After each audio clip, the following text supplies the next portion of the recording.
សួស្តីពុកម៉ែបងប្អូនដែលមានដំណាំចន្ទទីទាំងអស់គ្នាថ្ងៃនេះក្រុមការងារយើង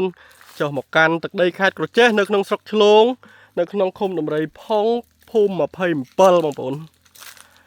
យើងភូមិ27ហ្នឹងវានៅជិតវត្តដង្ហិតដែរបងប្អូនថ្ងៃហ្នឹងយើងមកតាមដានពាក់កណ្ដាលរដូវដែលបងប្អូនយើងគាត់ប្រមូលផលនេះបងប្អូនសង្កេតមើលគ្រាប់នៅក្នុងបេដែលគាត់រើសហើយហ្នឹងគឺមានសភាពថ្លាល្អ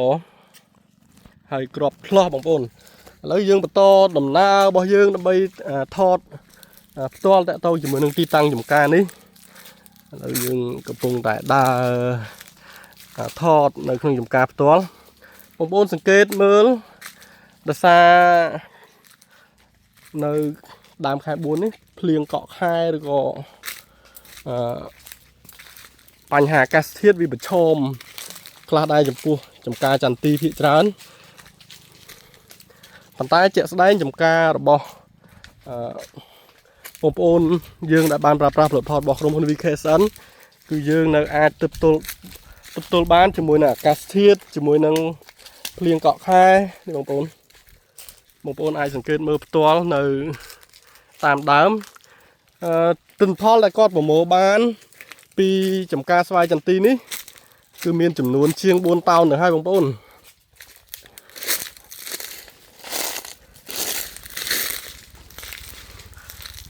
អាចសង្កេតមើលប៉ុន្តែទិន្នផលដែលនៅលើដើមគឺវានៅភាគច្រើនទៀតបងប្អូនអញ្ចឹងម្ចាស់ចំការគាត់ពិតជាសប្បាយចិត្តមែនទែនជាមួយនឹងការគ្រប់គ្រងប្រើប្រាស់ផលិតផលរបស់ក្រុមហ៊ុន VKSN ដើមខ្លះគឺវាទុំក្រហមច្រាលតែម្ដង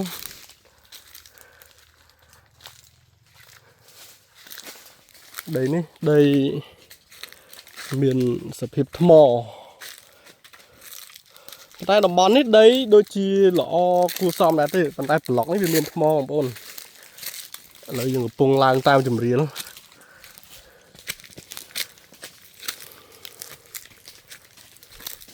យើងកំពុងថតហ្នឹងម៉ោង1ម៉ោង 12:54 នាទីបងប្អូនតើតើយើងមើលទិន្នផលនៅលើដើមគឺវាច្រើនទំហំផ្ទៃដីតែ5ហិកតាទេបងប្អូនគាត់ប្រមូលផលម្ដងថ្ងៃនេះបាន4តោនជាងទៅហើយអញ្ចឹងបើសិនជាបងប្អូនមានចម្ងល់តើតើជាមួយនឹងរបៀបប្រើប្រាស់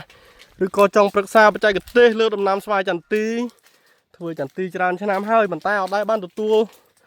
ផលអត់ដែរចំណេញពីដំណាំស្វាយចន្ទទីបងប្អូនប្រឹក្សាជាមួយនឹងក្រុមការងារបច្ចេកទេសរបស់យើងបានតើតើជាមួយនឹងការដើរថតឥឡូវហ្នឹងកំពុងតែមានអារម្មណ៍ថាហត់អញ្ចឹងវីដេអូខ្ញុំថតរយៈពេលប្រហែលជា4នាទីឬក៏5នាទីខ្ញុំនឹងបញ្ចប់ដោយសារការថតនេះសង្ខេបដើម្បីឲ្យបងប្អូនតាមដានជាមួយនឹងប្រសិទ្ធភាពផលិតផលរបស់យើង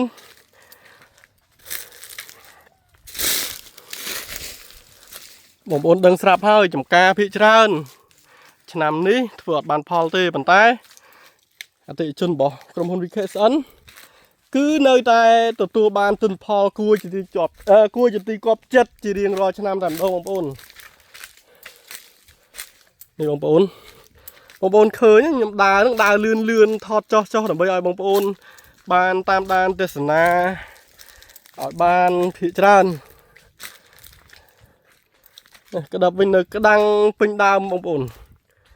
ប្រមូលផលបាន4តោនជាងហើយប៉ុន្តែទិន្នផលនៅលើដើមគឺនៅតែច្រើនចំការខាងមុខនេះម្ចាស់ផ្សេងគ្នាប៉ុន្តែគាត់ក៏ប្រើប្រាស់ផលិតផលរបស់ក្រុមហ៊ុន VKSN ដូចគ្នាបងប្អូនតាក់ទងជាមួយនឹងទិន្នផលបងប្អូនសង្កេតមើលគឺវាប្រហាក់ប្រហែលគ្នាដែរ